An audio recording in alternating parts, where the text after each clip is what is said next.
चलिए बच्चों, कुछ एग्जाम्पल्स करते हैं।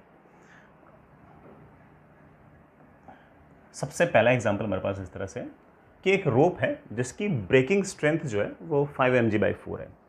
ब्रेकिंग स्ट्रेंथ का मतलब ये हो गया कि उस रस्सी के अंदर जो टेंशन है वो 5 mg/4 से ज़्यादा नहीं होनी चाहिए। अगर 5 mg/4 से अगर ज़्यादा हुई तो वो रस्सी टूट जाएगी। आई होप बेटा आपको ब्रेकिंग स्ट्रेंथ का आइडिया लग गया होगा। कई जगह बेटा ब्रेकिंग टेंशन भी लिखी रहती है, तो आप वो समझ जाना। ठीक है, अब सिचुएशन ऐसी है कि हमारे पास ये रोप है, ऐसी रोप जिसकी ब्रेकिंग स्ट्रेंथ 5 mg/4 है। ठीक है, यहाँ पर एक बालक है, इस बालक का जो मास है वो m है। ये बालक जो है इसका मास m है। ये बालक जो है इस रस्सी के ऊपर चढ़ना चाहता है। ये मैक्सिमम कितने एक्सेलरेशन से इस रस्सी पर ऊपर की तरफ चढ़े कि रस्सी टूटे नहीं। इसका मैक्सिमम क्या एक्सेलरेशन हो सकता है इस बालक का कि रस्सी टूटे नहीं। एक्सेलरेशन की मैक्सिमम वैल्यू ऊपर की तरफ बालक की क्या होनी चाहिए रस्सी पर चढ़ने की कि रस्सी टूटे नहीं। तो बड़ा सवाल लिखना चाहो लिख सकते हो, find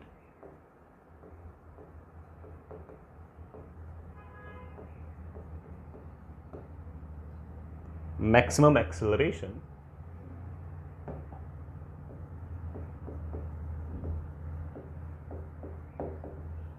of boy upwards so that string doesn't break. String doesn't break. Obvious बात है बेटा, अगर रस्सी टूट गई फिर तो रस्सी में टेंशन जीरो हो जाएगी, फिर तो बालक नीचे गिर जाएगा। तो आपको मैक्सिमम टेंशन निकालनी है।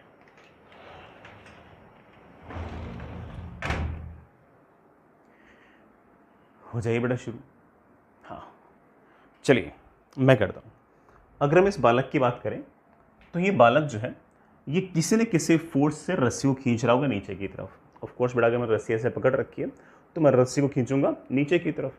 By Newton's third law action direction पर रस्सी मुझे खींचेगी ऊपर की तरफ। जिस फोर्स से मैंने रस्सी को नीचे खींचा है उसी फोर्स से रस्सी मुझे ऊपर खींचेगी, और वही ऑफ कोर्स उस रस्सी के अंदर टेंशन है। तो आप ऐसा कह सकते हो कि रस्सी जो है वो मुझे ऊपर की तरफ किसी न किसी फोर्स टी से खींच रही है। मुझ पर बेटा पहले ही नीचे की तरफ क्या लग रहा है, mg। एक्सेलरेशन आप कह रहे हो ऊपर की तरफ, मैं तो सीधा सा काम आता है जिस तरफ एक्सेलरेशन है उस तरफ net force equals to mass into acceleration. ऊपर की तरफ एक्सेलरेशन है तो ऊपर की तरफ नेट फोर्स आ गया t minus mg, that must be equals to mass into acceleration.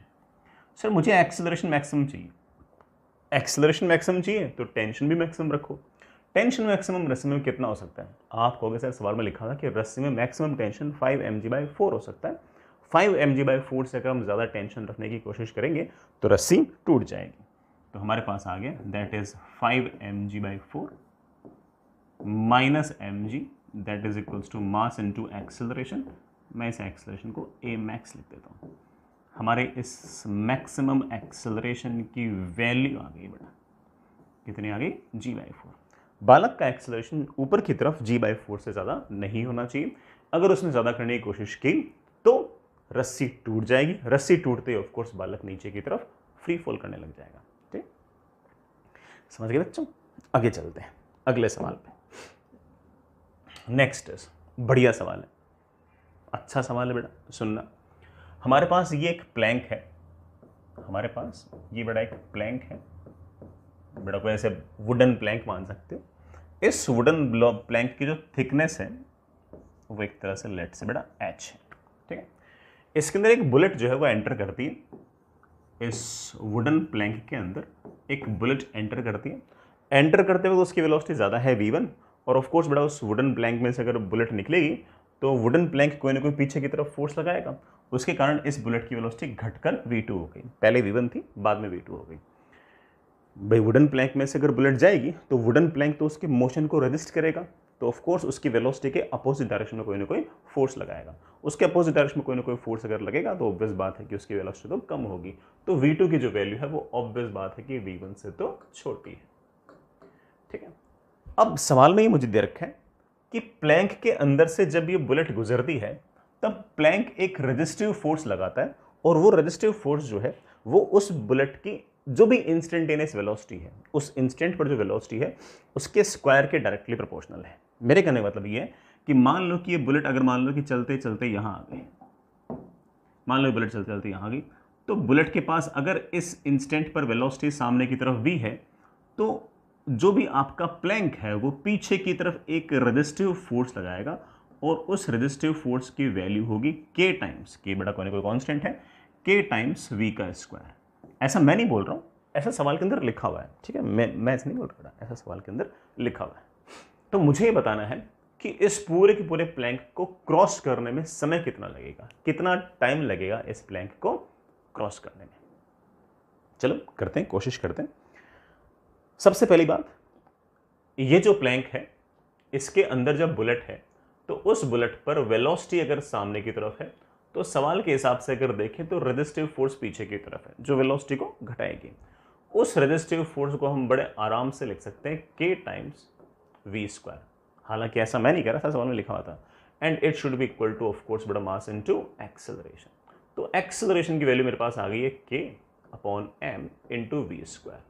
हालांकि मास मुझे दिया हुआ नहीं है, जरूरत भी नहीं है, k भी कांस्टेंट है, m भी कांस्टेंट, तो of course k by m भी कांस्टेंट। मैंने इसको नए कांस्टेंट से लिख दिया c।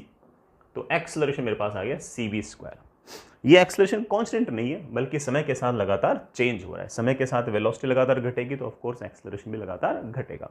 एक्सेलरेशन की बजाय आप इसे अगर रिटार्डेशन बोलना चाहो तो मुझे कोई दिक्कत नहीं है। जब भी एक्सेलरेशन कांस्टेंट नहीं होता था उस केस में बेटा आप लोग जानते हो कि हमें थोड़ा सा बेसिक से सोल्व करना पड़ता था। इस एक्सेलरेशन को या तो मैं लिखता था माइनस dv बाई dt या मैं इसको लिखता था minus v dv by dx। Sir ये माइनस किस बात का? मुझे तो लगता है कि मेरे बच्चों को पता है कि माइनस किस बात का।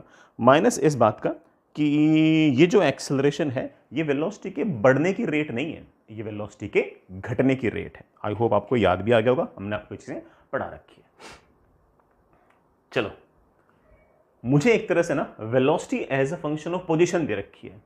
x की वैल्यू 0 है तो मुझे वेलोसिटी पता है, x की वैल्यू h है तब मुझे वेलोसिटी पता है। तो एक काम करता हूं, पहले इस इक्वेशन को सोल्व करता हूं, शायद कुछ पता लग जाए, शायद कुछ पता चल जाए। मैं करता हूं, बड़ा मेरे पास आ गया एक v से v कैंसिल, माइनस c बड़ा dx को ऊपर ले आऊं इंटू डी एक्स माइनस सी into D X. Oh sorry बेटा, हाँ एक v मैंने काट दिया, that is equals to D V, ये वाला v चला गया नीचे। आई होप बेटा ये स्टेप तुम समझ गए होंगे। मैंने एक v से एक v कैंसिल, एक v को नीचे लिया, dx को ऊपर लिया, माइनस बेटा किधर ही लगा दो, एक ही बात है। इंटीग्रेट, इंटीग्रेट, जब x की वैल्यू 0 थी, जब पोजीशन की वैल्यू 0 थी तब वेलोसिटी v1 थी, जब x की वैल्यू h हो गई तब वेलोसिटी चेंज होकर v2 हो गई। मेरे पास आसान सा इंटीग्रेशन है बेटा, dv अपॉन v का इंटीग्रेशन तो ln v आएगा, लिमिट कहाँ से कहाँ तक, v1 से v2 तक, और इतना तो बड़ा हमें हल्की फुल्की मैथमेटिक्स आती है, that is ln v2 upon v1। यहाँ से मेरे पास एक तरह से c की वैल्यू आ गई है, c की वैल्यू मेरे पास आ गई है। c की वैल्यू बेटा क्या आ गई मेरे पास, ln v2 upon v1 upon h minus sine के साथ। ठीक है, ये कॉन्स्टेंट कभी काम आ जाए तो मुझे पता लग गया। अच्छा बेटा इतना तो आपको हल्का फुल्का याद होगा कि मैं minus ln v2 upon v1 को ln v1 अपॉन v2 भी लिख सकता हूं। अभी तक हमारे पास c आया है, अच्छी बात है। लेकिन सर हमें सिर्फ c थोड़ी चाहिए, सर हमें तो टाइम चाहिए। बेटा टाइम चाहिए तो अब इस इक्वेशन को सॉल्व करो, इस इक्वेशन को सॉल्व करोगे तब जाके टाइम आएगा। ये इक्वेशन पोजीशन की टर्म में थी, ये इक्वेशन टाइम की टर्म में थी। पोजीशन की टर्म में इक्वेशन लिखने से मुझे फायदा ये हुआ कि मुझे सी की वैल्यू पता लग गई, ये मार्क में यूज कर लूंगा। इस इक्वेशन को सॉल्व करूंगा तो ऑफ कोर्स मेरा टाइम आ जाएगा। चलो बच्चों अगले पेज पे करते हैं। क्या इक्वेशन थी बड़ा देखना, क्या इक्वेशन थी?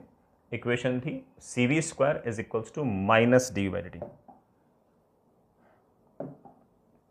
C v square is equals to minus d v by d T.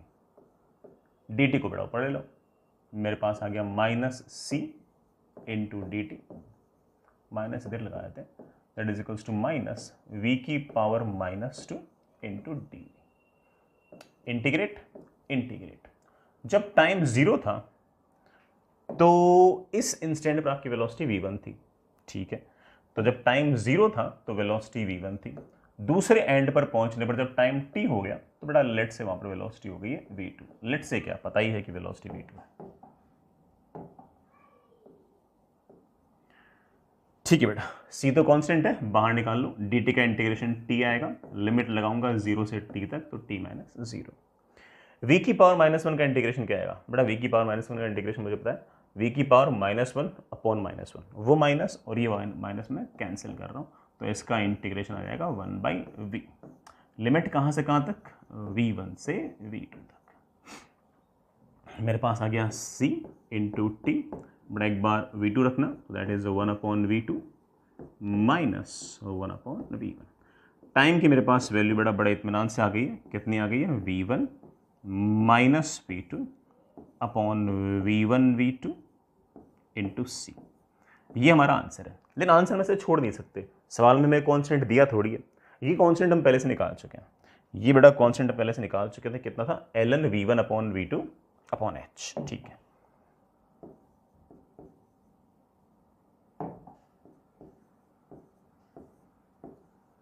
क्या था बेटा? ln v1 upon v2 upon h, ये हमारा आंसर है। ऐसे न्यूटन से तो बहुत ज़्यादा नहीं था, मैथमेटिक्स थी, है ना, वो भी ठीक है बेटा, ऐसे अच्छी खासी मैथमेटिक्स तो थी। आई रियली होप बेटा आप सारी बात तो समझिए, ठीक है। आगे चलते हैं। अच्छा, नेक्स्ट इज एक सवाल बेटा, ये आपके पास एक बड़ा पुल्ली है, आइडियल पुल्ली है और ये फिक्स है। It is ideal pulley which is fixed. ये एक मासलेस स्ट्रिंग है, ये बड़ा मेरे पास एक मासलेस स्ट्रिंग है और ये कोई कैबिन है जिसमें बड़ा हमने थोड़ी सी जगह छोड़ रखी है जिसमें से रस्सी पास हो सके। और ये जो कैबिन है, इस कैबिन का मास मेरे पास कैपिटल M है, इस कैबिन का मास मेरे पास कैपिटल M है। रस्सी जो है वो कैबिन के इस हिस्से से चलती हुई इस पुल्ली पर हमने इस तरह से लिपटा रखी है, ऐसे पुल्ली पर हमने ऐसे लपेट रखी है, लपेट रखी है, लपेट रखी है, लपेट रखी है और इधर आ रखी है। यही रस्सी बड़ा फिर आगे चलते चलते चलते इस बालक के हाथ में है।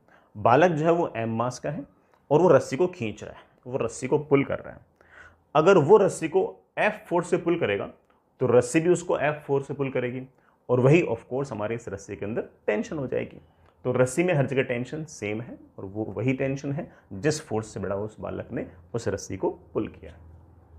हम चाहते हैं कि ये सारा का सारा सिस्टम, मतलब ये प्लैंक, सॉरी ये जो कैबिन है वो और जो बालक है, ये सारा का सारा सिस्टम ऊपर की तरफ ए एक्सेलरेशन से जाए, ऊपर की तरफ ए एक्सेलरेशन से जाए। तो बताओ कि इस बालक को रस्सी को कितने फोर्स से पुल करना चाहिए?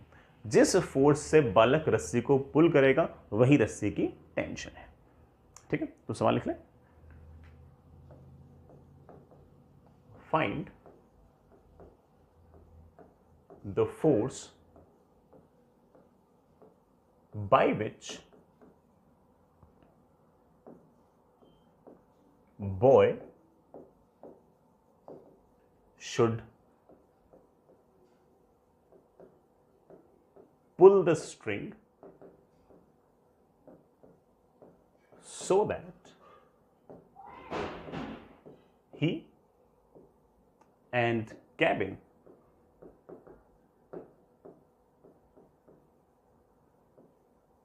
accelerates upward by a। बड़ा by a मतलब a एक्सेलरेशन से ऊपर की तरफ जाए। चलिए सोचते हैं, सोचने के बड़ा खूब सारे तरीके हो सकते हैं। मैं पहले आपको ना पहला तरीका बताता हूँ। पहला तरीका ये कि पहले बालक की एफबीडी बना लो फिर कैबिन की बनाओ, ठीक है। जैसे बालक की एफबीडी, मैं बालक की एफबीडी बनाता हूँ। बालक पर कौन से फोर्स लग रहे हैं? स्मॉल m का बालक है, सबसे पहले अर्थ पुल कर रही है mg से, अच्छी बात है बेटा। जो कैबिन है वो नॉर्मल रिएक्शन लगाएगा ऊपर की तरफ, ठीक है। बालक ने अगर रस्सी को t फोर्स से नीचे खींचा है तो रस्सी बालक को t फोर्स से ऊपर खींचेगी। हम किसकी एफबीडी बना रहे हैं, बालक की बना रहे हैं या रस्सी की बना रहे हैं, बालक की। बालक को रस्सी खींच रही है ऊपर की तरफ टी से, और बालक का एक्सेलरेशन वही है जो कैबिन का है, ऊपर की तरफ a. Equation is very easy, that is n plus t minus small m g is equals to m into a. This is my equation number 1, simple. Cabin की इक्वेशन बनाने के लिए अगर आप मुझे कहोगे बेटा कैबिन पर कौन से फोर्स लग रहे हैं, कैबिन को यहां से रस्सी खींच रही है ऊपर की तरफ, बड़ा ऑफ कोर्स कितने से, टी से। कैबिन पर ऑफ कोर्स बड़ा नीचे की तरफ कैपिटल एम जी लगना तय है, और जो नॉर्मल फोर्स कैबिन ने बालक पर ऊपर की तरफ एन लगाया, वही नॉर्मल फोर्स बालक कैबिन पर नीचे लगाएगा, और कैबिन का एक्सेलरेशन है ऊपर की तरफ ए, और हमारे पास इक्वेशन आएगी टी ऊपर की तरफ, एन नीचे की तरफ, कैपिटल एम जी नीचे की तरफ, that is equals to mass into acceleration.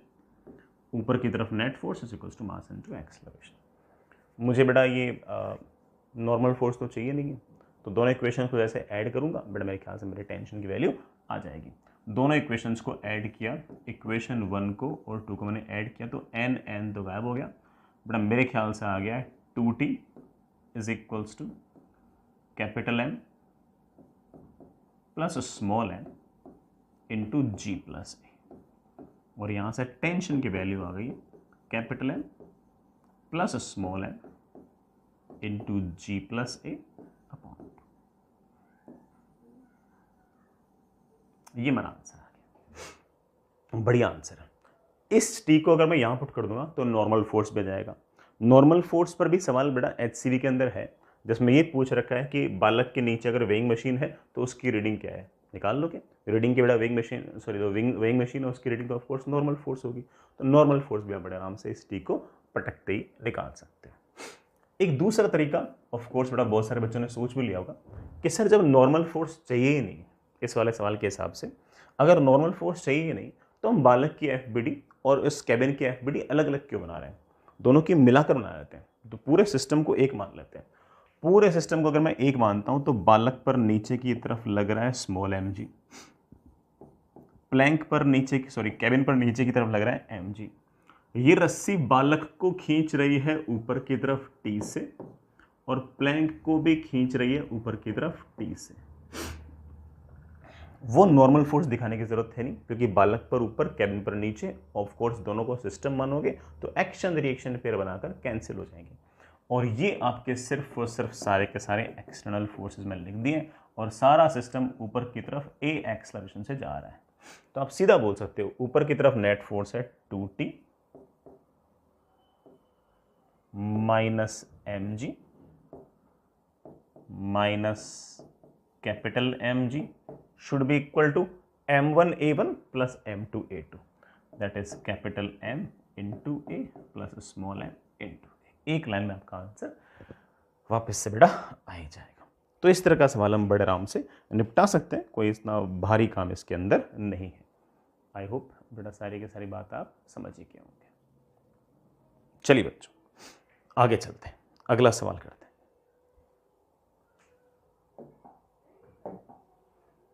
Next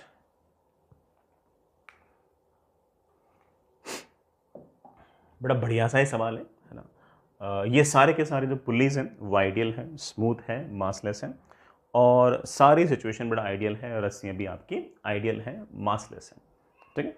so these are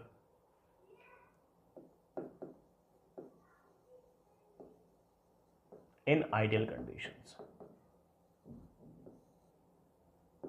Find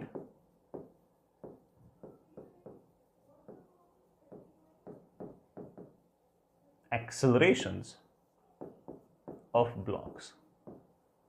जितने ब्लॉक्स हैं बेटा सबका एक्सेलरेशन निकालो। अब यार देखो मुझे तो पता नहीं कि बेटा किसका एक्सेलरेशन किस तरफ है, तो कहीं मान लो यार ना, अगर मान लो कि आपने गलत माना होगा तो आपका आंसर उसका नेगेटिव आ जाएगा, ठीक है। तो ऐसे कोई खास चिंता वाली बात ऐसी है नहीं। तो मैं एक काम कर रहा हूँ, मैं ऐसे ही ना इसका एक्सेलरेशन मान रहा हूँ नीचे की तरफ a1, इसका एक्सेलरेशन मान रहा हूँ ऊपर की तरफ a2, और इसका एक्सेलरेशन मान रहा हूँ नीचे की तरफ a3। अगर किसी बच्चे ने इसका एक्सेलरेशन ऊपर की तरफ a3 मान लिया तो घबराने की जरूरत नहीं है। मेरे आंसर में उसके आंसर में सिर्फ और सिर्फ माइनस का अंतर आएगा, बाकी कोई फर्क नहीं पड़ता। आपको जहां कहीं अच्छा लगे वहां मानो, कोई इशू नहीं है। ठीक है बच्चों, अब रस्सी में टेंशन लिखते हैं। चलो मैं कोशिश करता हूँ। मैं यहाँ पर टेंशन टी लिख रहा हूँ बड़ा, यहाँ टेंशन टी, तो यहाँ टेंशन टी, यहाँ टेंशन टी, यहाँ टेंशन टी, यहाँ टेंशन टी। मासलेस पुली है, मैंने आपको याद करा रखा है कि यहाँ टेंशन टी, यहाँ टेंशन टी, तो यहाँ पर टेंशन 2T, यहाँ पर टेंशन 2T, तो बेटा यहाँ पर भी टेंशन 2T।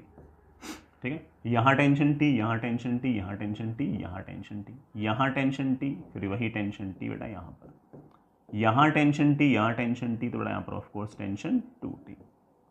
नीचे की तरफ ऑब्वियस बात बेटा 200 न्यूटन, इस पर नीचे की तरफ ऑब्वियस बात है कि 100 न्यूटन, इस पर बेटा नीचे की तरफ कितना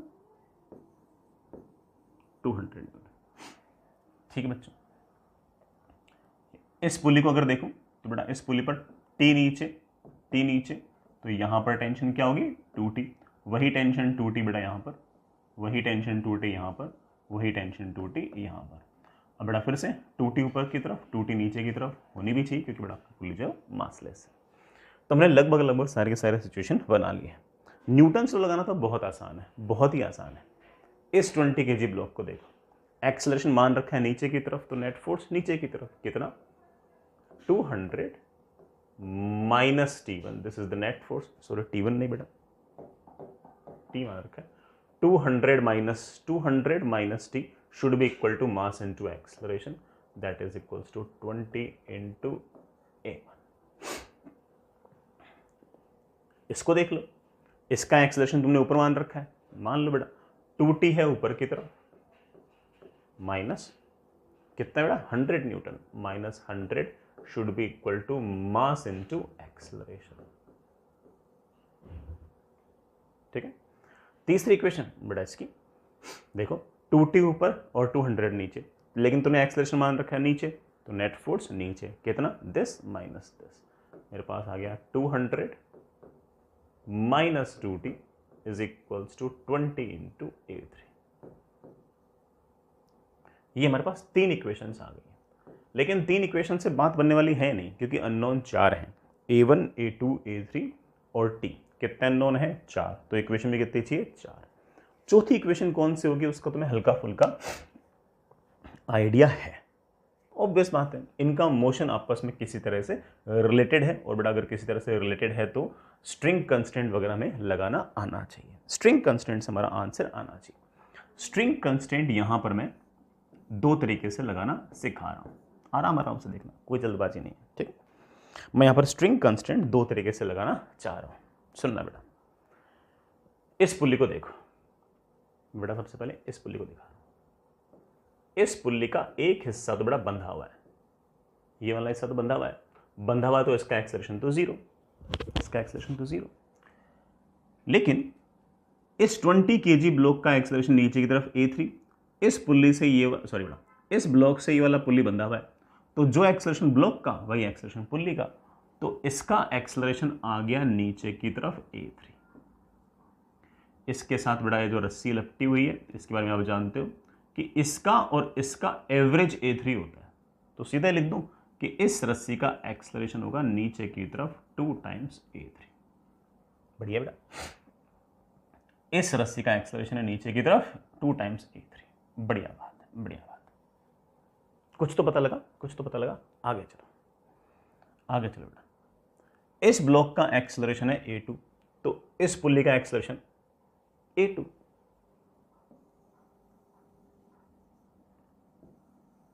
ये वाला पुल्ली, ये इस ब्लॉक से बंधा हुआ है, इस ब्लॉक का एक्सेलरेशन ऊपर की तरफ A2, तो इस पुल्ली का एक्सेलरेशन भी तो A2,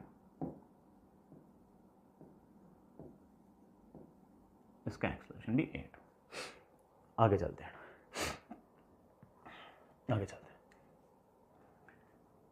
इस 20 kg का एक्सेलरेशन है नीचे की तरफ A1, तो इस रस्सी का एक्सेलरेशन नीचे की तरफ A1।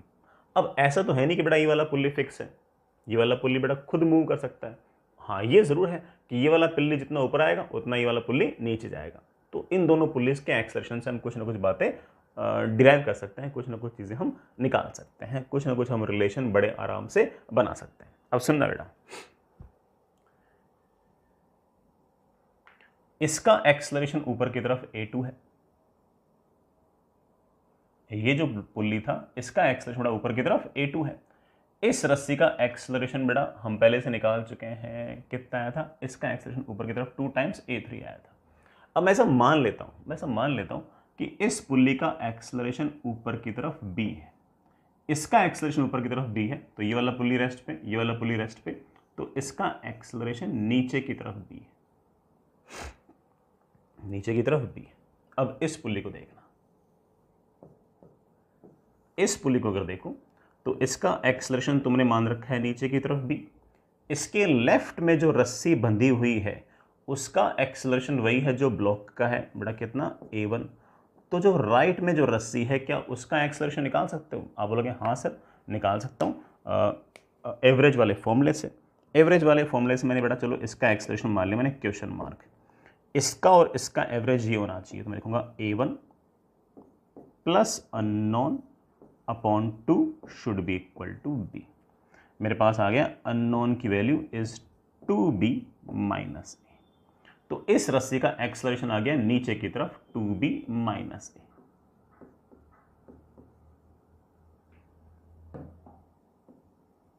ठीक, अब देखो बेटा ये वाला पुली मैंने बना रखा है, इस रस्सी का एक्सलरेशन है नीचे की तरफ 2b माइनस a, नहीं बेटा a1, 2b माइनस a1। तो इसके राइट वाली रस्सी का एक्सलरेशन क्या होगा? मैंने इसका एक्सलरेशन मान लिया ऊपर की तरफ क्वेश्चन मार्क। अब बेटा इसमें एक का एक्सलरेशन नीचे, इसका ऊपर है, इसका पुल्ली का ऊपर है, तो हमें प्लस माइनस का ध्यान रखना पड़ेगा। इन दोनों का एवरेज a2 होना चाहिए, कर लेंगे क्वेश्चन मार्क प्लस इसका एक्सलरेशन। बेटा इसका एक्सलरेशन तो नीचे दिखा रखा है, हम ऊपर की तरफ प्लस ले रहे हैं, तो माइनस के साथ लिखना, माइनस के साथ लिखूंगा तो बेटा मैं इसको a माइनस 2b लिख सकता हूँ। क्या लिख सकता हूँ बेटा? a माइनस 2b, मैंने 2b माइनस a को बेटा क्या लिख दिया a minus 2b upon 2 should be equal to a2। और यहां से मेरे पास अननोन एक्सलरेशन की वैल्यू आ गई है 2 times a2 minus a plus 2b। ले बेटा इस रस्सी का एक्सलरेशन आ गया, किस रस्सी का? इस वाली रस्सी का एक्सलरेशन आ गया, इस वाली रस्सी का एक्सलरेशन। जैसे मेरे पास इस वाली रस्सी का एक्सलरेशन आ गया, अब मुझे पता है कि इस रस्सी का एक्सलरेशन मुझे पहले से पता है, इस रस्सी का एक्सलरेशन मुझे पहले से पता है, इन दोनों का एवरेज होगा ये एक्सलरेशन। तो अब मैं बड़े वाले पुल्ली को फिर से दिखाता हूं, इस बड़े वाले पुल्ली को फिर से दिखाता हूं। इस बड़े वाले पुल्ली को अगर मैं दिखाऊं तो इस बड़े वाले पुल्ली का हमने एक्सलरेशन मान रखा है ऊपर की तरफ b, इसके राइट वाले ये जो है रस्सी है इसका एक्सलरेशन हम पहले से निकाल चुके हैं नीचे की तरफ 2 टाइम्स a3 निकाल चुके हैं बेटा। ये वाली रस्सी का एक्सलरेशन नीचे तरफ 2 टाइम्स a3 मान लिया, और इधर वाली रस्सी का एक्सलरेशन हमने अभी अभी निकाला है। कितना निकाला है बेटा हमने इसका एक्सलरेशन? हमने इसका एक्सलरेशन अभी अभी निकाला है 2 times a2 minus a plus 2b। अब इन दोनों का एवरेज ये होना चाहिए, डायरेक्शन का ध्यान रखते हुए। तो मैं बड़े आराम से कहूँगा कि 2 times a2 minus a plus 2b, फिर ये वाली टर्म प्लस में नहीं माइनस में, minus 2 times a3 upon 2 is equals to b। लो बेटा इस इक्वेशन को जैसे सॉल्व करोगे आपका b आ जाएगा। जैसे ही b आ गया बाकी सारे के सारे एक्सलेशन हमने उसके टर्म्स में पहले से लिख रखे हैं, सारे के सारे एक्सलेशन आपस में रिलेट हो जाएंगे। आई नो दैट कि ये जो स्ट्रिंग कंस्टेंट हमने इस तरह से किया है थोड़ा बहुत टफर साइड का रहा है, इसीलिए तो जानबूझ कर मैंने आपको वाला सवाल कराया है कि कई बार ऐसा हो सकता है कि हमने जो स्ट्रिंग कंस्टेंट जिस तरीके से पढ़ रखा है उससे हो सकता है कि आंसर थोड़ा सा लेट आए। इसका एक छोटा सा जुगाड़ और है, उस जुगाड़ से हमारा आंसर थोड़ा सा फास्ट आएगा। तो मैं आपको वो जुगाड़ बताने के लिए ही बेटा ये वाला सवाल लेकर आया था। जुगाड़ सुनना बेटा, मैं जुगाड़ के पीछे का लॉजिक फिलहाल नहीं बता पाऊंगा, है ना। ये मान के चल सकते हो कि टेंशन का टोटल वर्क डन 0 करके ये जुगाड़ आता है, ठीक है। बाकी बेटा वर्क डन वगैरह तो अपने अभी तक पढ़े भी नहीं है, लेकिन हम बाद में देख लेंगे। ये जुगाड़ ऐसा कहता है कि तीनों के तीनों ब्लॉक्स पर, तीन ही ब्लॉक तो हैं, इन तीनों के तीनों ब्लॉक पर sigma of tension dot acceleration zero कर दो, sigma of tension dot acceleration zero कर दो। तीनों के तीनों ब्लॉक पर जो टेंशन है उसका और उनका जो एक्सेलरेशन है उसका डॉट प्रोडक्ट का जो समेशन है वो जीरो कर दो। सर कैसे, दिखाता हूं। जैसे सबसे पहले इस ब्लॉक को देखो, इस ब्लॉक पर टेंशन ऊपर है, एक्सेलरेशन नीचे है, तो टी डॉट ए जो आएगा इसका वो आएगा minus T into a one. I really hope बेटा डॉट प्रोडक्ट आपको याद होगा, टेंशन ऊपर की तरफ, एक्सेलरेशन नीचे की तरफ, एंगल कितना हो गया pi, t into a one into cos pi is minus one. अब इस ब्लॉक पे आओ, 2t है ऊपर की तरफ, a2 है ऊपर की तरफ, सेम डायरेक्शन में है, तो इनका क्या होगा, इनका होगा 2t into a2 into cos zero तो 1। आगे चलो बेटा, इस ब्लॉक को देखो, इस ब्लॉक पर 2t है ऊपर की तरफ, एक्सेलरेशन a3 है नीचे की तरफ, एंगल फिर से कितना हो गया पाई, तो इनका t डॉट ए क्या होगा, इनका t डॉट ए होगा माइनस 2t इंटू a3। ये पहले वाले ब्लॉक का t डॉट ए, ये दूसरे वाले ब्लॉक का t डॉट ए, ये तीसरे वाले ब्लॉक का t डॉट ए, तीनों t डॉट ए का सम करके जीरो कर दो, t से t कैंसिल और हमारे पास इक्वेशन आ जाएगी 2 times a2 is equals to 2 times a3 plus a1,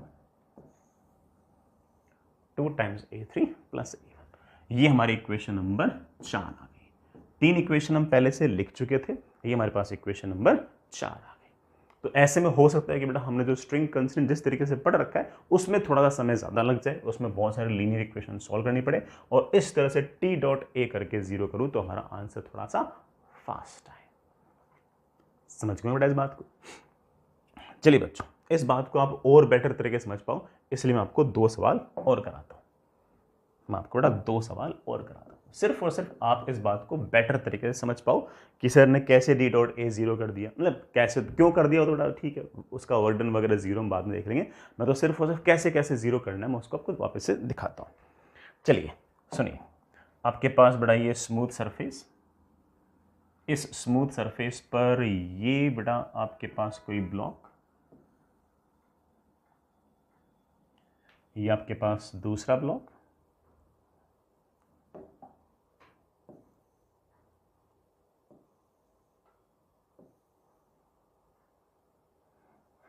ये बेटा आपके पास दूसरा ब्लॉक,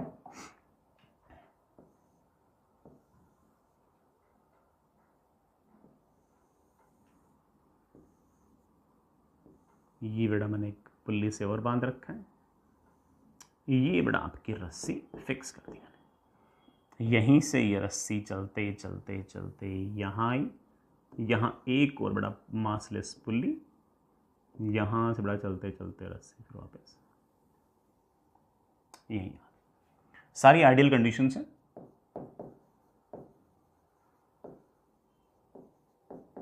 आपको बेटा सिर्फ और सिर्फ इक्वेशंस लिखनी, सॉल्व करने की कोई जरूरत नहीं, ठीक। लीनियर इक्वेशंस तो सॉल्व तो कर ही लोगे। ये मेरे पास इस तरह का सिस्टम बड़ा ही फिक्स है, यहाँ पे आइडियल कंडीशंस हैं।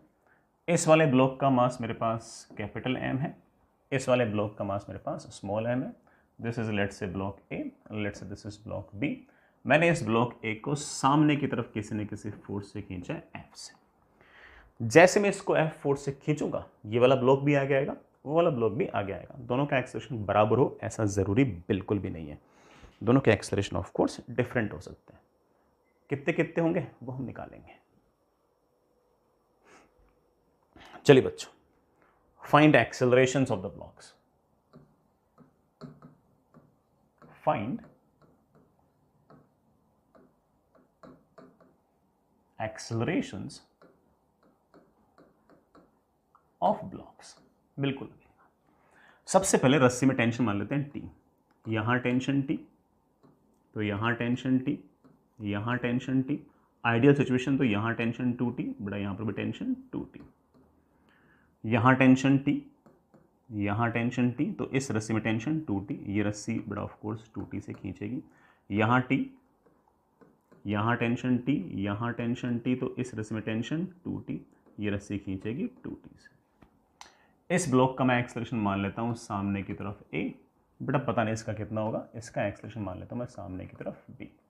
न्यूटन्स लगाना कितना आसान सा काम है ना। मेन चीज़ थोड़ा स्ट्रिंग कंस्टेंट है, वो भी आसान सी, इतनी भारी बात नहीं। बट सुनो, ए वाले ब्लॉक की अगर मैं एफ बनाऊँ तो ए वाले ब्लॉक की एफ में कहानी ऐसी है, कैपिटल एम जी नीचे की तरफ, नॉर्मल ऊपर की तरफ, सामने की तरफ एफ। ठीक है, यहां पर ये जो रस्सी लगी हुई है, ये जो रस्सी लगी हुई है, इसमें टेंशन कितनी है 2T। रस्सी का काम सिर्फ और सिर्फ खींचना है, इसको पीछे की तरफ खींचेगी 2T से। बड़ा कितने से खींचेगी 2T से। ठीक है ना, यहां टेंशन T, यहां टेंशन T, इस रस्सी में टेंशन 2T, ये रस्सी भी खींचेगी, बड़ा कितने से खींचेगी 2T से।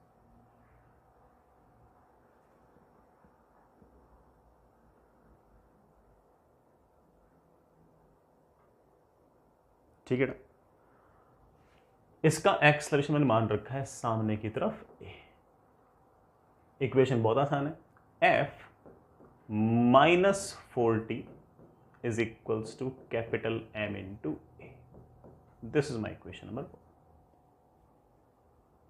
1। बड़ा ही मेरे पास इक्वेशन नंबर 1 आ गई। ठीक है, अब दूसरी इक्वेशन, इस बी वाले ब्लॉक को देखो। बी वाले ब्लॉक को अगर मैं देखूं तो बी वाले ब्लॉक के लिए बहुत ही आसान सी बात, ये स्मॉल एम जी नीचे की तरफ, नॉर्मल ऊपर की तरफ, यहां पर रस्सी खींच रही है टेंशन टी से, ये बड़ा पुल्ली लगा हुई है, ये टेंशन टी, ये टेंशन टी, तो इस रस्सी में टेंशन 2T, ये रस्सी खींचेगी 2T से, और इसका एक्सलेरेशन मैंने मान रखा है सामने की तरफ b। सामने की तरफ t और 2T, कितना हो गया 3T। आप बड़े आराम से कह सकते हो कि 3T is equals to mass into acceleration. इसका एक्सेलरेशन बेटा b है। अब a और b बेटा सेम तो है, a, b और t कितने अननोन है 3। सॉल्व करने के लिए कितने क्वेश्चन चाहिए 3, तुमने कितनी बनाई है 2, एक और चाहिए। तीसरी होगी इन दोनों के एक्सेलरेशंस को रिलेट करते हुए, एक्सेलरेशंस को रिलेट करते हुए जो इक्वेशन आएगी बेटा, of course that will be string constraint.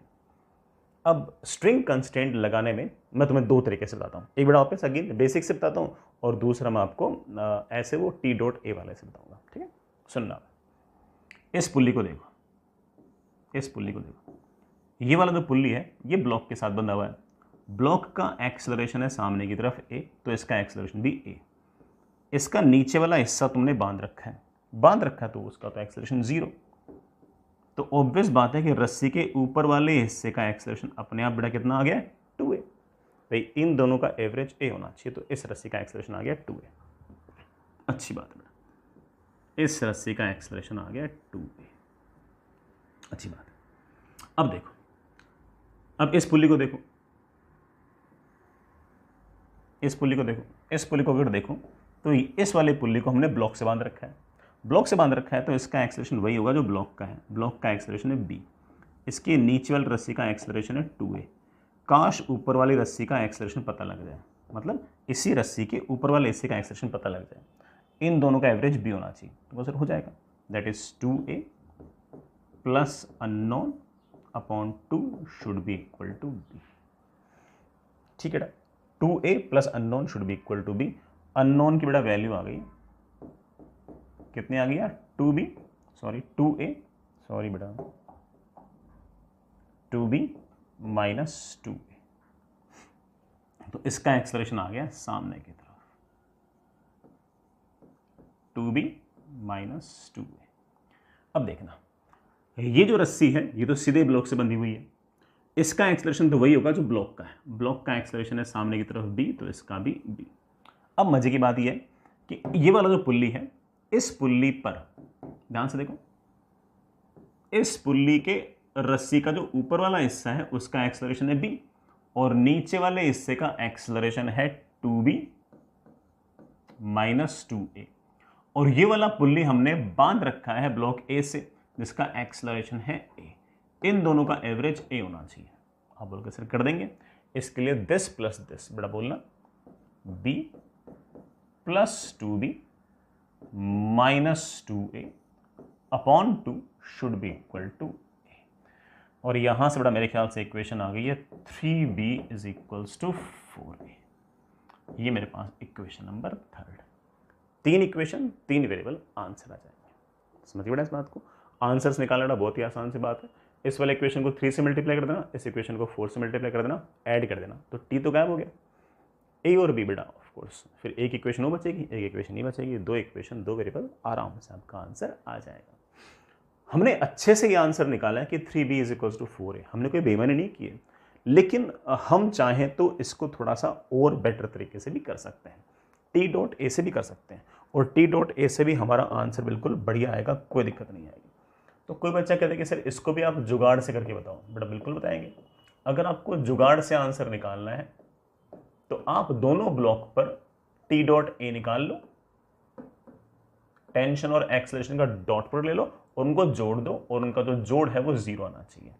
तो हो सकता है कि स्ट्रिंग कंस्टेंट और जल्दी आ जाए। देखना, जैसे इस वाले ब्लॉक पर ये रस्सी पीछे खींच रही है 2t से, ये रस्सी पीछे खींच रही है 2t से, तो कुल मिलाकर 4t पीछे है, एक्सेलरेशन a आगे है, तो t डॉट ए कितना हो गया, 4t into A into cos of angle between them, कितना एंगल था बेटा, पाई था, प्लस इस ब्लॉक को देखो, इस ब्लॉक पर t आगे, इस रस्सी में टेंशन 2t, ये 2t आगे, कितना हो गया 3t, तो 3t आगे की तरफ ही एक्सेलरेशन है b, और एंगल ऑफ कोर्स आ गया 0, and it should be equal to 0।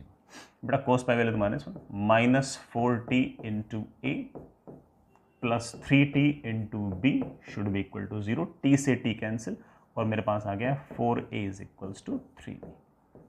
यही बेटा हमारी इक्वेशन नंबर 3 है, जो स्ट्रिंग कंस्टेंट हम पहले से निकाल चुके हैं, वही स्ट्रिंग कंस्टेंट हमने वापस से निकाल लिया है। टी डॉट ए से भी आपका आंसर वही आ जाएगा। कई बार मुझे ऐसा लगता है कि टी डॉट ए से आंसर थोड़ा सा फास्ट आता है। सर हम कैसे सोचेंगे कि ना कौन सा आंसर फास्ट आ रहा है, कौन सा लेट आ रहा है? बेटा ये जैसे जैसे सवाल करोगे वैसे वैसे आपको आइडिया लग जाएगा कि किससे आंसर थोड़ा सा फास्ट आता है और किस में थोड़ा सा टाइम लगता है। ठीक है बच्चा, ऐसा ही हम एक सवाल और करते हैं, है ना, आप लोग ट्राई करना उसको।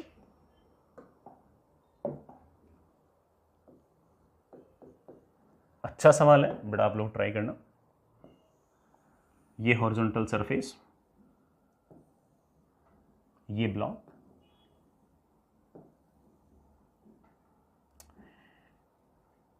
ये एक और ब्लॉक,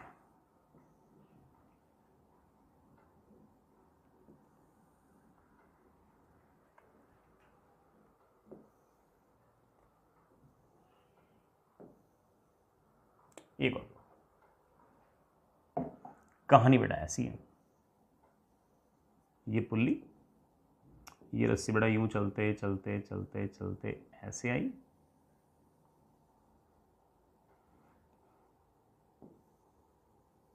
ये एक पुल्ली, ये हमने इस ब्लॉक से बांध रखी है, ये रस्सी बेटा में लपेटते लपेटते यहां लगा दी। आइडियल कंडीशंस है, this is block A, this is block B, this is block C. मैं पहले कह दूं कि कंडीशन सारी आइडियल है।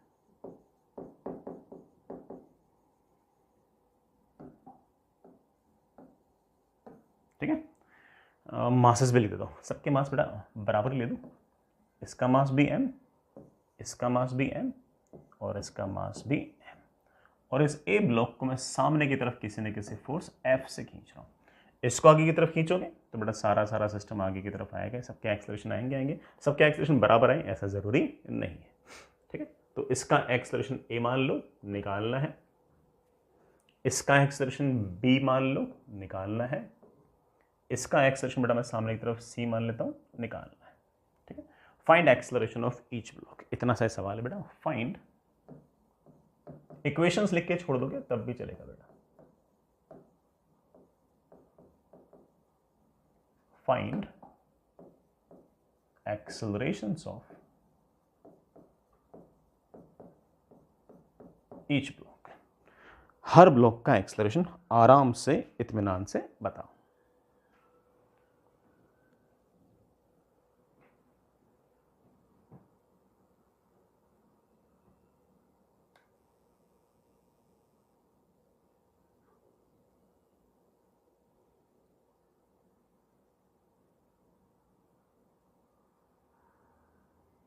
चलिए बेटा मैं भी करता हूं। एफबीडीज बनाना तो बहुत ही आसान सा काम है।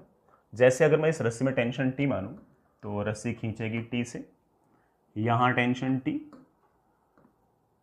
स्मूथ पुल्ली, यहां टेंशन टी, यहां टेंशन टी, यहां टेंशन टी, तो यहां पे टेंशन टी, यहां टेंशन टी, यहां टेंशन टी, पुल्ली बड़ा मासलेस है तो यहां पर बड़ा टेंशन 2T आएगी, यहां टेंशन 2T आएगी तो ये वाली तो रस्सी होगी ना, ये हमारे इस एम मास के ब्लॉक को खींचेगी। कितने से? 2T से। रस्सी तो खींचती बेटा, पुश तो करती नहीं ना। इसी तरह से यहाँ टेंशन टी, यहाँ टेंशन टी, तो इस रस्सी में टेंशन 2T, ये रस्सी ऑफ कोर्स खींचेगी इस एम मास के ब्लॉक को इधर की तरफ बेटा कितने से? 2T से। चलो एफबीडीज बनाते हैं। इस एम मास के ब्लॉक को अगर देखूं, ए वाले ब्लॉक को अगर देखूं तो सबसे पहले नीचे की तरफ mg, ऊपर की तरफ नॉर्मल, सामने की तरफ f आपने बताए रखा है, t यहां पर, 2T यहां पर, t यहां पर, 2T यहां पर, और एक्सलरेशन सामने की तरफ a हमें निकालना है, f माइनस 3T। क्या इक्वेशन है बेटा? f minus 3T is equals to mass into acceleration. This is my question number 1, simple. Block 2 B पे आओ बेटा। ब्लॉक बी पे तो और आसान, ब्लॉक बी पर mg नीचे, नॉर्मल ऊपर, वो तो कैंसिल हो गए, सिर्फ सामने की तरफ 2T है, बस, और कुछ तो है नहीं बेटा। और उसके कारण हम बड़े आराम से कह सकते हैं कि 2T should be equal to mass into acceleration. इसका एक्सेलरेशन बेटा b है। सी वाले ब्लॉक का अगेन और आसान, सी वाले ब्लॉक पर mg नीचे की तरफ, नॉर्मल ऊपर की तरफ, सामने की तरफ सिर्फ और सिर्फ रस्सी खींच रही है टेंशन टी से, वही टेंशन टी में निकालना है। That tension should be equal to mass into acceleration. This is my equation number 3। 3 equation से बड़ा बात बनेगी नहीं है। ए, बी, सी और टी कितने अननोन है? 4 अननोन है। इक्वेशन कितनी बना के बैठे हैं? 3, नहीं बन पाएंगे। एक इक्वेशन में और चाहिए। ये अगर 3 इक्वेशन आपके पास न्यूटन्स लॉ की थी तो अगली इक्वेशन चाहिए मैं स्ट्रिंग कंस्ट्रेंट की। बेसिक से कैसे सोचोगे पहले तो वो दिखाता हूँ, सुनना बेटा, बेसिक से कैसे सोचोगे पहले तो दिखाता हूँ। देखो, इस ब्लॉक का एक्सेलरेशन है सामने की तरफ c, तो इस पुल्ली को देखो, इस पुल्ली को देखो, ये वाला पुल्ली मैंने ब्लॉक ए से बांध रखा है, तो ब्लॉक ए का एक्सेलरेशन है सामने की तरफ a, तो इसका एक्सेलरेशन भी a। इस रस्सी के नीचे वाले पार्ट का एक्सेलरेशन है सामने की तरफ c, तो ऊपर वाले का कितना आएगा? आप बोलोगे सर एवरेज ले लो, this plus this upon 2 should be equal to a, तो unknown plus c upon 2 should be equal to a। Unknown की वैल्यू आ गई है 2a माइनस c, कितने आ गई? 2a minus c। तो रस्सी के इस हिस्से का एक्सेलरेशन आ गया सामने की तरफ 2a माइनस c। अब इस रस्सी के ही ऊपर वाले हिस्से को देखो, ये तो हमने ब्लॉक ए से बांध रखा है, ब्लॉक ए का एक्सेलरेशन सामने की तरफ a, तो इसका एक्सेलरेशन भी सामने की तरफ a। ये दोनों रस्सियां, सॉरी एक ही रस्सी है, ये जो रस्सी जो है इस पुल्ली पर से लिपटी हुई है, इस पुल्ली का एक्सेलरेशन सामने की तरफ वही होगा जो ब्लॉक बी का है, क्योंकि इस पुल्ली को हमने ब्लॉक बी से बांध रखा है, इसका एक्सेलरेशन है सामने की तरफ b। इन दोनों का एवरेज b आना चाहिए, तो वैसे बिल्कुल हो जाएगा 2a minus C plus a upon 2 should be equal to b। और यहां से बेटा मेरे ख्याल से मेरे पास इक्वेशन आ गई बेटा, क्या आ गई है? 3a minus C is equals to 2। 3a minus C is equals to 2b। This is my equation number 4। बड़ा ये मेरे पास इक्वेशन नंबर 4 इक्वेशन, 4 वेरिएबल, बड़े आराम से हमारा काम बन जाएगा। देन को बच्चा कहते हैं कि सर ये हमारा आंसर जो है ये क्या जुगाड़ से भी आएगा क्या? हाँ बेटा बिल्कुल आएगा, क्यों नहीं आएगा। अगर कोई बच्चा कहते हैं कि सर मैं समेशन ऑफ टी डॉट ए कर रहा हूँ, हर ब्लॉक पे टेंशन लिखूंगा, एक्सेलरेशन लिखूंगा और उन दोनों का डॉट प्रोडक्ट करूंगा और उनको जोड़ दूंगा, तीनों ब्लॉक का जोड़ दूंगा, आंसर उनका सबका सम 0 आना चाहिए। टेंशन भी आगे, सी भी आगे, सीधा लिख दो टी इंटू सी। इस पर देखो बेटा, टी पीछे 2t पीछे, तो 3t पीछे, एक्सेलरेशन ए आगे, तो आप बोल देना कि sir that should be minus 3t into a. इस वाले ब्लॉक को देखो, 2t आगे, एक्सलेशन b भी आगे, 2t भी आगे, b भी आगे, plus 2t into B should be equal to 0। तीनों पर लिख दिया, तीनों का सम शुड बी 0। t से t बड़ा कैंसिल हो गया और हमारे पास बड़ा इक्वेशन आ गई है, बड़ा क्या आ गई है, उधर जाऊंगा तो 3a minus C is equals to 2b। ये मेरे पास इक्वेशन नंबर 4 आ गई। 3 इक्वेशन पहले से बना के बैठा था, चौथी इक्वेशन मेरे पास ये आ गई है। 4 इक्वेशन 4 वेरिएबल सॉल्व कर दो, है ना, जैसे लीनियर इक्वेशन सॉल्व करते हैं वैसे सॉल्व कर दो, आपके सारे आंसर्स आ जाएंगे। ठीक है बच्चों, समझ गए इस बात को। आगे चलते हैं। नेक्स्ट रिलेटिवली आसान सवाल है, सुनिए बेटा। ये फिक्स्ड सीलिंग है, इससे बेटा हमने कुछ रस्सियाँ इस तरह से टांग रखी हैं। ये रस्सी बेटा यूँ चलते हुए आ रही है, चलते हुए आ रही है, चलते हुए आ रही है। ये एक दूसरी रस्सी है, यूँ चलते चलते चलते ऐसे आई है। 3 ब्लॉक्स हैं, सबके एक्सलेशंस निकाल लें। बिल्कुल निकाल देंगे, बिल्कुल निकाल देंगे। सबसे पहले मैं इस रस्सी में एक बार टेंशन टी मान रहा हूँ। टेंशन टी, यहाँ टेंशन टी, तो यहाँ टेंशन टी, यहाँ टेंशन टी, तो यहाँ भी टेंशन टी। इस पर नीचे की तरफ ऑफ कोर्स 100 न्यूटन लगना तय है। यहाँ टेंशन टी, यहाँ टेंशन टी, तो बेटा यहाँ पर टेंशन 2t। पूरी रस्सी में टेंशन 2t है, तो बेटा यहाँ पर भी टेंशन 2t। नीचे की तरफ बड़ा 50 लगना तय। यहाँ टेंशन टी, यहाँ टेंशन टी, तो बेटा यहाँ पर टेंशन 2t, यहाँ पर भी टेंशन 2t, यहाँ पर भी टेंशन 2t, यहाँ पर भी टेंशन 2t। ये 2t है, नीचे की तरफ बड़ा आपका 100। ठीक है बच्चों, अब किसका एक्सेलरेशन किधर की तरफ होगा सोचते हैं। चलिए मैं ऐसा मानने के लिए ऐसा मान लेता हूं कि इसका एक्सेलरेशन जो है वो है लेट्स से नीचे की तरफ a1, इसका एक्सेलरेशन है ऊपर की तरफ a2 और इसका एक्सेलरेशन लेट्स से नीचे की तरफ है a3। बेटा मुझे पता नहीं कि इनका नीचे है ऊपर, मतलब मान लिया ऐसे। अब मान लिया तो देखते हैं, है ना, मेरे ख्याल से तो आंसर अपने आ जाएंगे। सबसे पहले न्यूटन्स लगाते हैं। इस पर 100 नीचे 2t ऊपर, एक्सेलरेशन दिखा रखा है नीचे, तो नेट फोर्स भी नीचे। कितना? 100 minus 2t is equals to mass into acceleration. This is my equation number 1। इस ब्लॉक को देखो, इस ब्लॉक का एक्सेलरेशन मान रखा है नीचे, तो नेट फोर्स भी नीचे। 100 minus T, 100 minus T is equals to 10 into a1। This is my equation number 2। इस पर देखो बेटा, एक्सेलरेशन मान रखा है ऊपर, तो नेट फोर्स भी ऊपर। ऊपर कितना? 2t minus 50 is equals to 5 into 8। ये 3 इक्वेशन, लेकिन a1, a2, a3 और t अननोन कितने हैं? 4। तो इक्वेशन भी कितनी चाहिए? 4। न्यूटन्स लो तो हमने लगा दिया। Next equation is of course string constraint. String constraint बेटा वैसे तो लॉजिक से भी कर सकते हो, लॉजिक से भी कर सकते हो, है ना, और अगर तुम टी डॉट ए वाले जुगाड़ से करना चाहो उससे भी कर सकते हो। सबसे आंसर आएंगे, मैं करके दिखाता हूँ आपको। देखो, इसका एक्सेलरेशन a1 नीचे, ये वाला पुल्ली फिक्स है, तो ऑफ कोर्स इस रस्सी का एक्सेलरेशन, सॉरी, इस ब्लॉक का एक्सेलरेशन a3 नीचे, ये वाला पुल्ली फिक्स, तो ऑफ कोर्स इस रस्सी का एक्सेलरेशन a3 नीचे, तो इस रस्सी का एक्सेलरेशन a3 ऊपर, तो इस पुल्ली का एक्सेलरेशन a3 ऊपर। तो मैं कह सकता हूं कि इस पुल्ली का एक्सेलरेशन आएगा ऊपर की तरफ a3। अच्छी बात है बेटा। इसके जो लेफ्ट में जो रस्सी है, ठीक है, वो जुड़ी हुई है इस 10 kg के ब्लॉक से, उसका एक्सेलरेशन है नीचे की तरफ a1, तो मैंने a1 लिख दिया। ठीक है बेटा, आगे चलो। ये रस्सी फिक्स है, फिक्स है, फिक्स है, तो इसका तो 0। ये जा रहा है ऊपर की तरफ a2 से, ये ब्लॉक जुड़ा हुआ है पुल्ली से, तो पुल्ली का एक्सेलरेशन भी ऊपर की तरफ a2, 0, और इसका एवरेज a2 आना चाहिए, तो इस रस्सी का एक्सेलरेशन आ जाएगा ऊपर की तरफ a2, सॉरी 2 टाइम्स a2। वापस से बोल बेटा, चलो वापस से बोलता हूँ।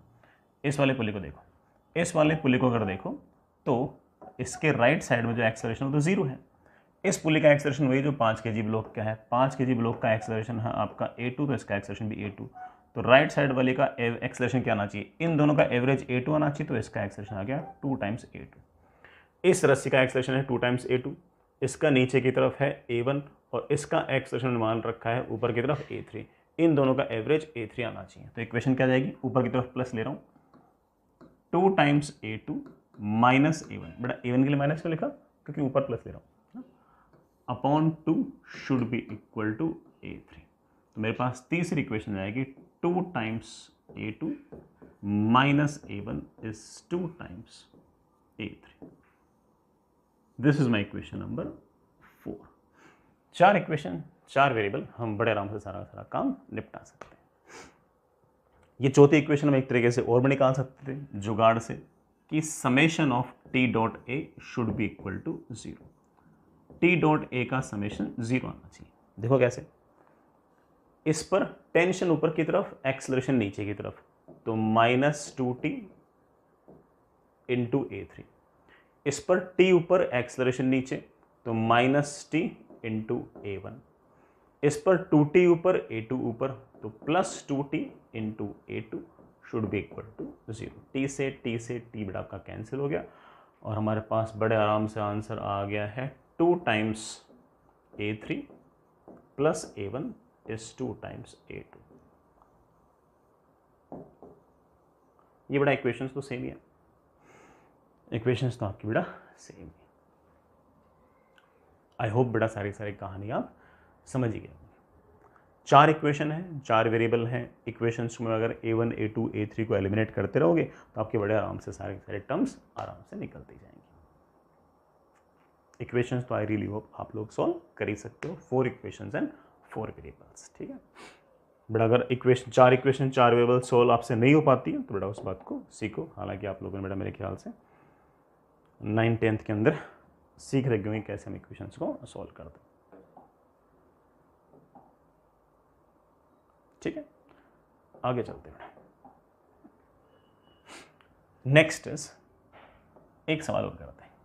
हमारे पास इस तरह की कंडीशन है कि ये वाला जो नीचे वाले सरफेस है ये टोटली स्मूथ है, ये एक वेज है, ये भी स्मूथ है, इसके ऊपर एक ब्लॉक पड़ा है, वो रस्सी से यूं चलते चलते चलते चलते ऐसे बांध रखे हैं।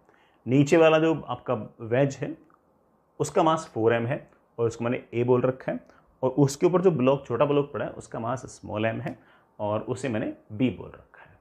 मुझे एक्सेलरेशन निकालना है कि इस कैपिटल A का एक्सेलरेशन कितना आएगा, ये बताओ। इस तरह के सवाल हमने बेटा पहले भी कर रखे हैं, एक और कर लेते हैं। Find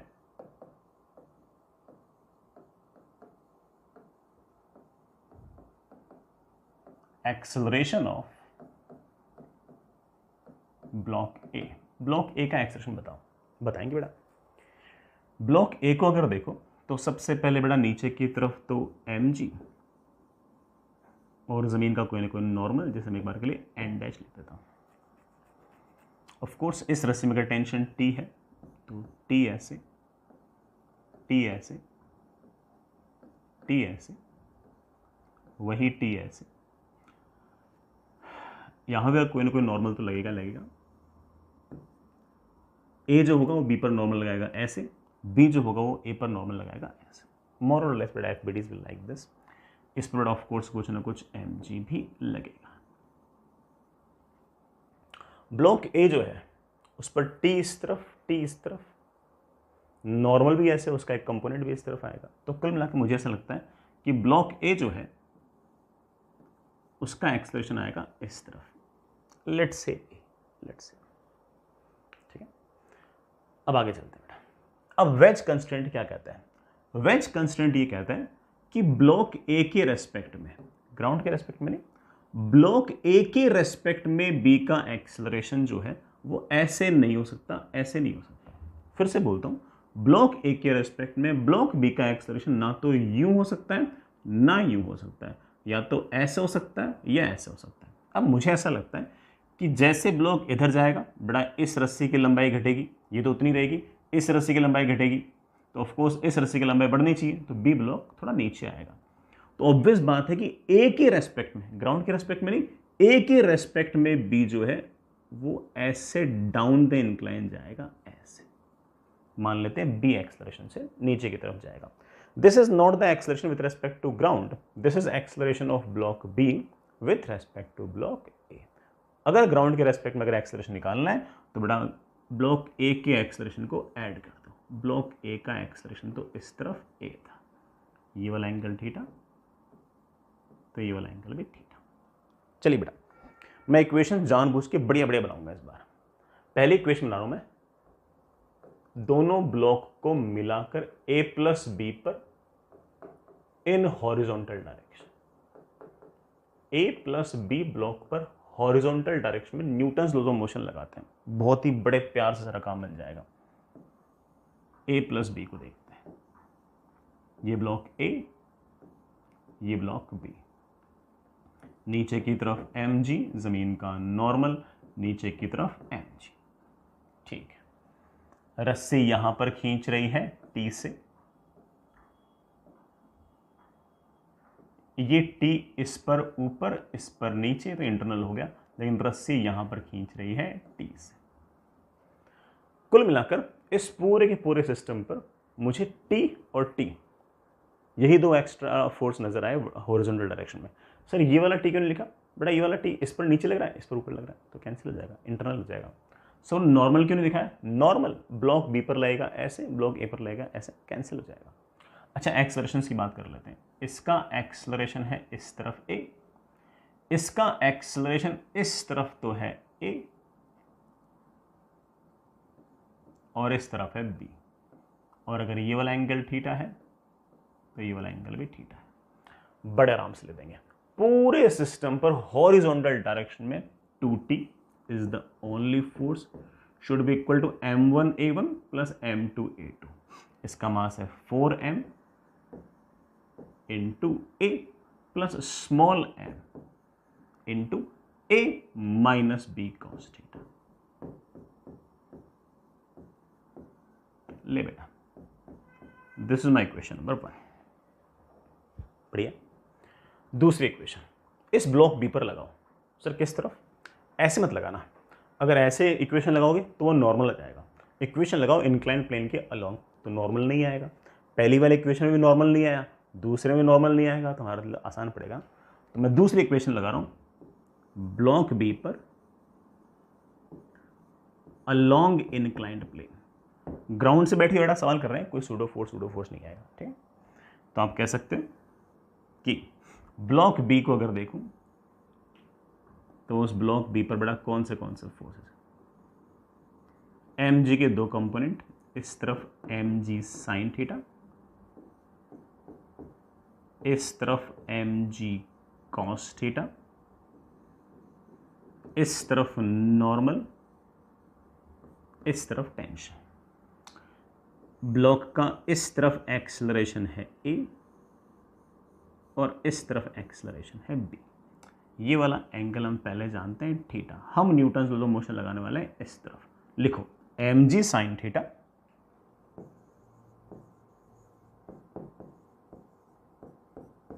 minus tension should be equal to मास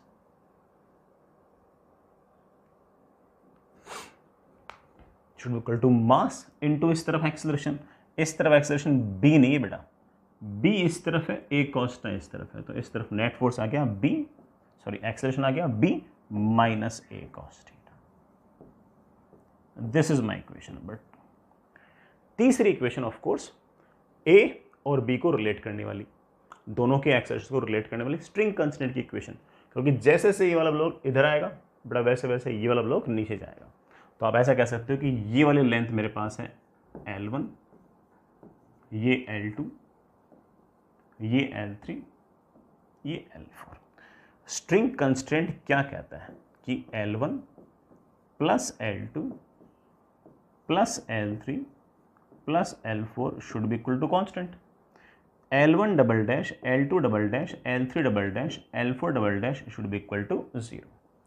ये वाला पुल्ली फिक्स है, ये वाला पॉइंट इधर की तरफ आ रहा है ए से, तो उसके कारण L1 घटेगा, तो माइनस ए प्लस L2 तो उतना ही रहेगा। L2 बेटा इन दोनों पुल्लीज के बीच की दूरी है, वो तो उतनी रहेगी, तो 0 ले देता हूँ। ये वाला पुल्ली तो फिक्स है, ये वाला पुल्ली बेटा ऑफ कोर्स इस ब्लॉक ए का ही पार्ट है, ये तो इधर की तरफ आ रहा है ए से, ये इधर की तरफ आ रहा है अगर ए से, तो ऑफ कोर्स वो तो लेंथ को घटाएगा, तो माइनस ए। L4 double dash. L4 कहाँ से कहाँ तक का डिस्टेंस है? L4 डिस्टेंस है पुल्ली से लेके ब्लॉक के बीच तक की डिस्टेंस। पुल्ली के पास एक्सलरेशन है इस तरफ a और ब्लॉक के पास भी एक्सलरेशन है इस तरफ a। ये दोनों a तो सेम ही हो गए, और अगर ये दोनों a अगर सेम हो गए तो ऑब्वियस बात है कि इनके कारण तो ना तो लेंथ बढ़ेगी ना लेंथ घटेगी। ठीक, ये a का तो कोई रोल ही नहीं है। हाँ, b के कारण लग रहा है कि बेटा लेंथ बढ़ेगी, तो plus B and should be equal to 0। इससे मेरे पास आ गया b इज इक्वल्स टू 2। ये मेरे पास इक्वेशन नंबर 3 आ गई। बड़े आराम से काम बन जाएगा। चलो मैं एक काम करता हूँ, मैं इक्वेशन सॉल्व कर देता हूँ। बड़ा बहुत देर से मैं ऐसे बोल रहा हूँ कि बेटा 3 इक्वेशन 3 वेरिएबल, 4 इक्वेशन 4 वेरिएबल, मैं एक बार सॉल्व भी कर देता हूँ। कोई एक इक्वेशन तो सॉल्व करो। चलो एक काम करते हैं, इस b is equals to 2a को यहाँ पर रखते हैं। मुझे एक नया पेज चाहिए होगा। हाँ बेटा, क्या लिखा है? 2t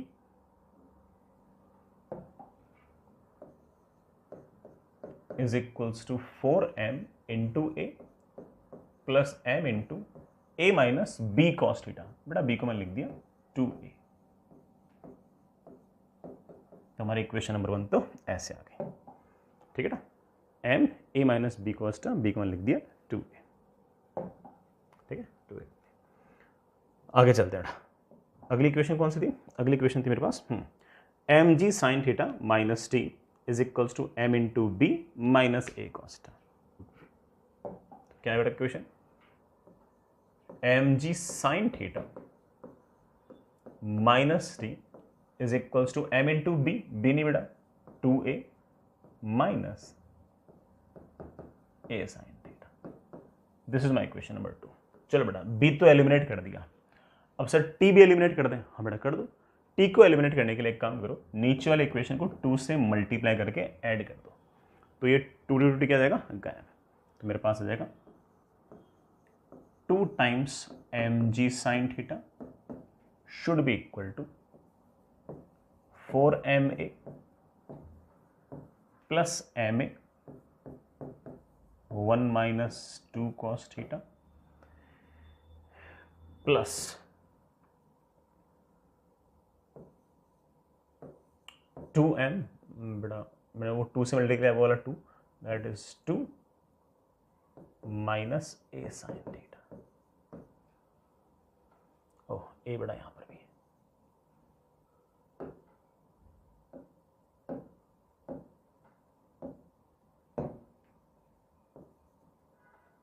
to a minus a sine theta. M से एम गया, और बेटा मेरे पास आ गया that is 2g sine theta. ये तो बड़ा कॉमन ले लो, मेरे पास आ गया 4 plus 1 minus 2 cos theta plus 4 minus 2 sine theta. यहां से मेरे पास एक ही वैल्यू आ गई 2g साइन थीटा अपॉन बड़ा 4 4 4 8 और एक 9 minus 2 cos theta minus 2 sine theta. बड़ा एक बार कैलकुलेशन जरूर चेक कर लेना, ठीक है? मेरे ख्याल से तो ये आंसर है। ये किसका एक्सेलरेशन है? बड़े वाले ब्लॉक का।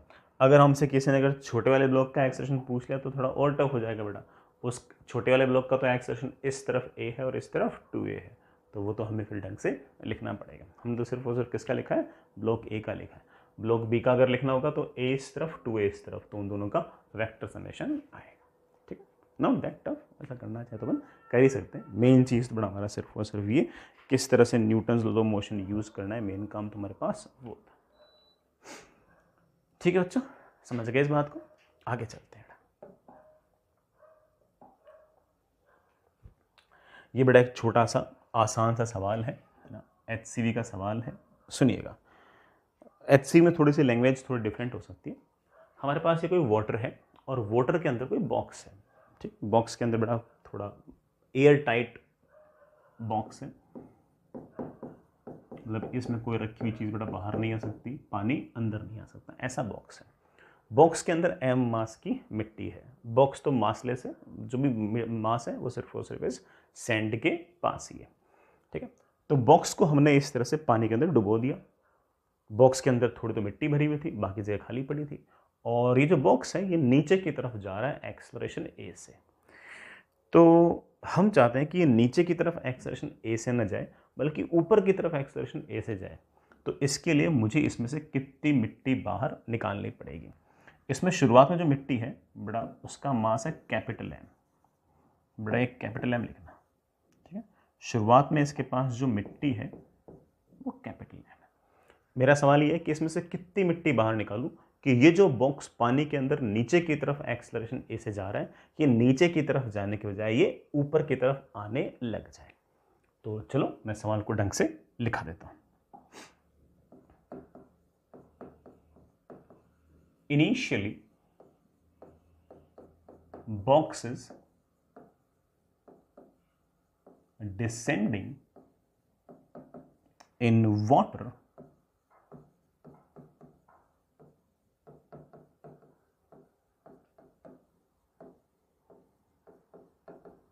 with acceleration a।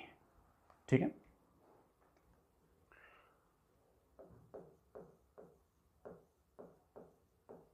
how much mass of sand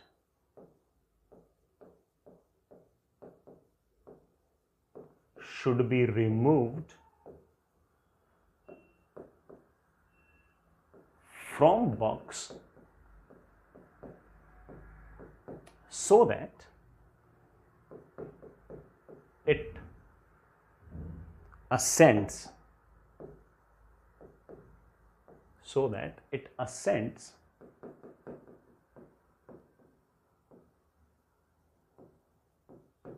with acceleration a।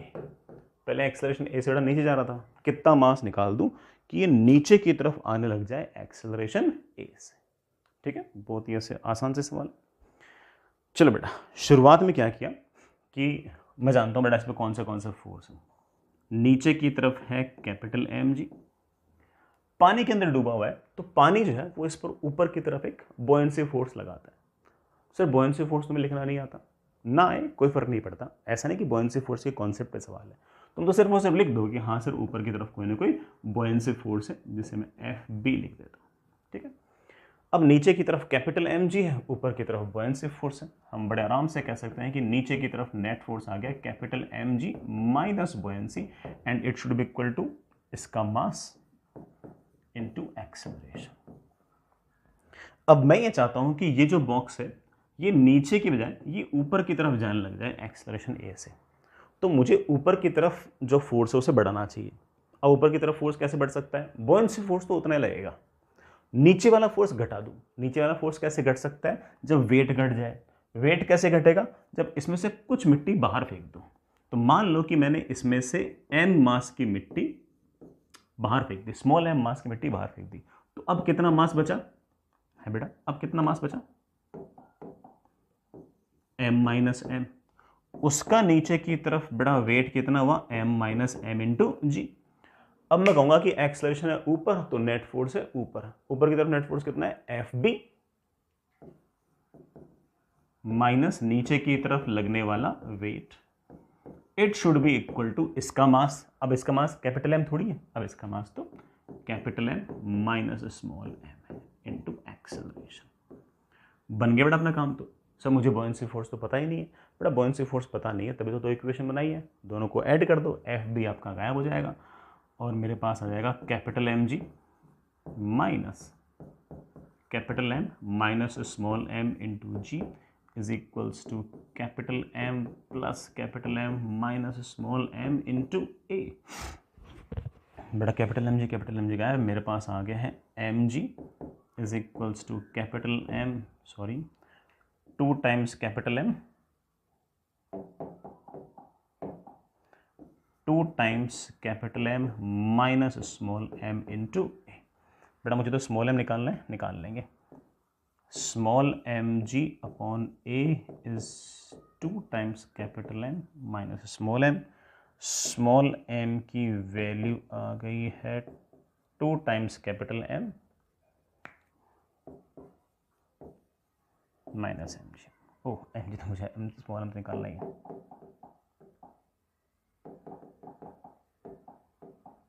हाँ बेटा, स्मॉल एम इधर आया तो 1 plus G upon A is 2 times capital M, और स्मॉल एम की बेटा मेरे पास वैल्यू आ गई है 2 टाइम्स कैपिटल एम। अपन बेटा क्या आ गया,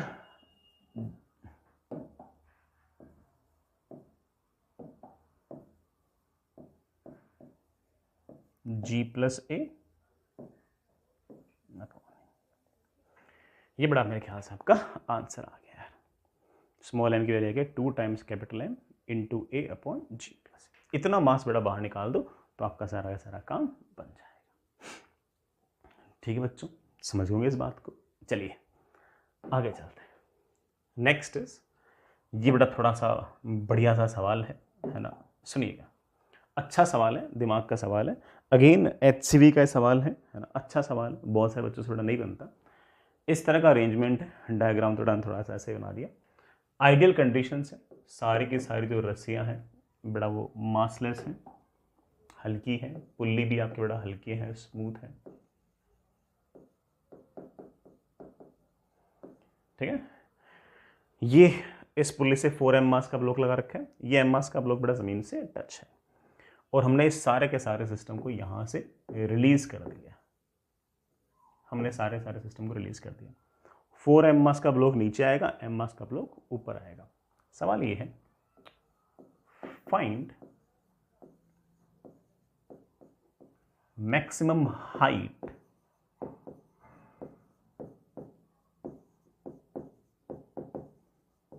अचीव्ड बाय स्मॉल एम।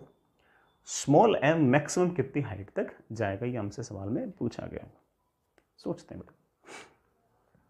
चलिए पहले एक हल्का सा स्ट्रिंग कंस्ट्रेंट देखते हैं।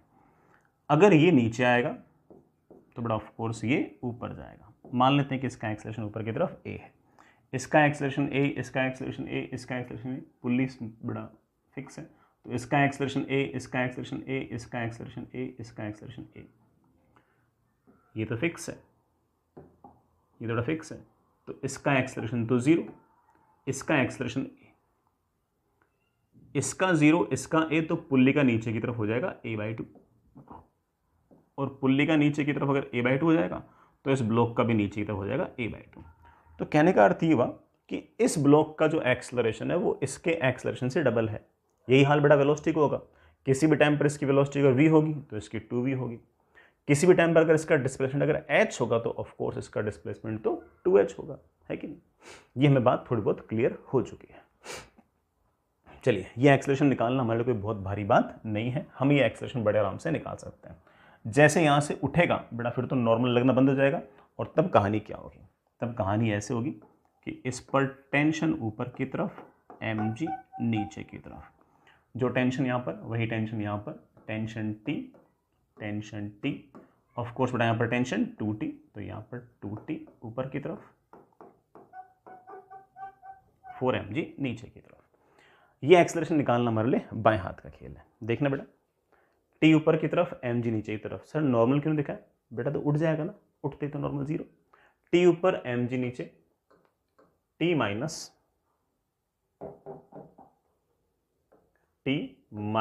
mg is equals to ma, और उस पर अगर देखें तो 4mg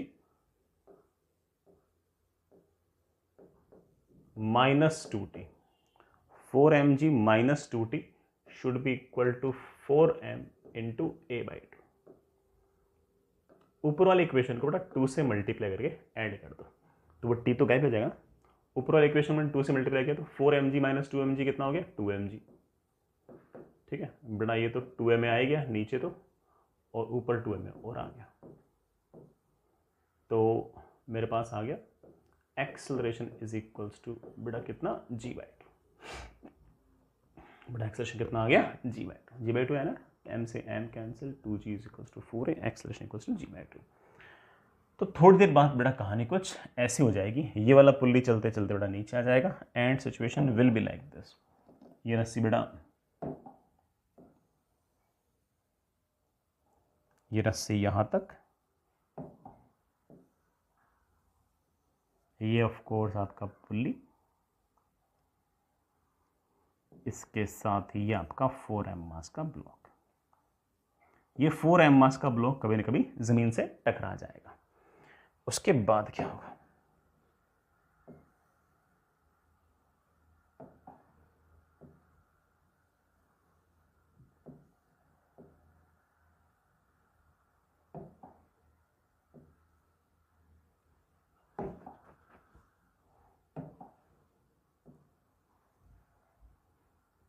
उस टाइम तक आपका m मास का जो ब्लॉक है वो काफी ऊपर आ चुका है। m मास का जो ब्लॉक है वो बड़ा अपनी नीचे वाली पोजीशन से 2h हाइट ऊपर आ चुका है। अगर ये h नीचे आएगा तो बड़ा कितना ऊपर जाएगा, 2h, बड़ा कितना जाएगा, 2h। और ऑफ कोर्स इसके पास इस टाइम पर कोई ना कोई वेलोसिटी भी आ जाएगी।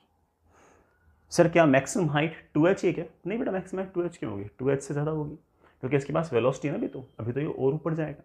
भले ही ये नीचे नहीं आ सकता क्योंकि ये तो ज़मीन से टकरा गया, लेकिन ये तो भी और ऊपर जा सकता है। देखना, तो 2h तो ये आ चुका है। क्या मैं v निकाल सकता हूँ? बिल्कुल। ये v निकालने के लिए इक्वेशन लगा दो, v square is equals to बेटा initial velocity 0 plus 2 times acceleration, acceleration है g/2 into displacement, displacement is 2h। 2 से 2 कैंसिल, बेटा v की वैल्यू आ गई है √2gh। इस टाइम पर इसके पास वेलोसिटी, अभी तक तो रस्सी टाइट थी क्योंकि जैसे जैसे ब्लॉक ऊपर जा रहा था वैसे वैसे वाला ब्लॉक नीचे आ रहा था। तो जैसे जैसे बड़ा ये वाली लेंथ घट रही थी वैसे वैसे लेंथ बढ़ रही थी। लेकिन जैसे ये वाला ब्लॉक एक बार ज़मीन से टच हो गया, अब क्या होगा कि ये वाला जो ब्लॉक है तो काफ़ी ऊपर आ गया। अब ये वाला ब्लॉक तो नीचे जा नहीं सकता। जैसे ही नीचे नहीं जाएगा वैसे ही बड़ा क्या हो जाएगा कि अब आपकी रस्सी स्लैक हो जाएगी। और जैसे आपके पास रस्सी स्लैक हो गई, हर जगह आपके रस्सी में टेंशन की वैल्यू 0 आ जाएगी। और जैसे टेंशन की वैल्यू 0 आ जाएगी, इस m मास के ब्लॉक पर सिर्फ और सिर्फ एक ही फोर्स लगेगा नीचे की तरफ, mg। ऊपर की तरफ टेंशन तो है ही नहीं। और अगर एक्सेलरेशन ऊपर की तरफ नहीं, सॉरी टेंशन ऊपर की तरफ नहीं है, तो सिर्फ और सिर्फ नीचे की तरफ इकलौता फोर्स mg, सिर्फ और सिर्फ एक्सेलरेशन नीचे की तरफ g। और सिर्फ और सिर्फ अगर एक्सेलरेशन नीचे की तरफ g, तो थोड़ी सी एक्स्ट्रा हाइट और ऊपर जाएगा, जो मेरे बच्चे याद करके बैठे हैं, that is v²/2g, that is v²/2g।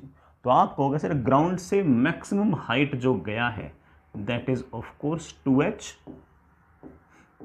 Plus v²/2g, that is 2h plus v²/2g। बेटा v² की वैल्यू रखी तो h और आ गया, बेटा 2h plus h comes out to be 3h। तो मैक्सिमम हाइट जो जाएगा that will be 3h। Maximum height ground से जो जाएगा दैट विल बी 3h। ठीक है बच्चों, समझ गए इस बात को? इतना टफ भी नहीं था, तो अच्छा था।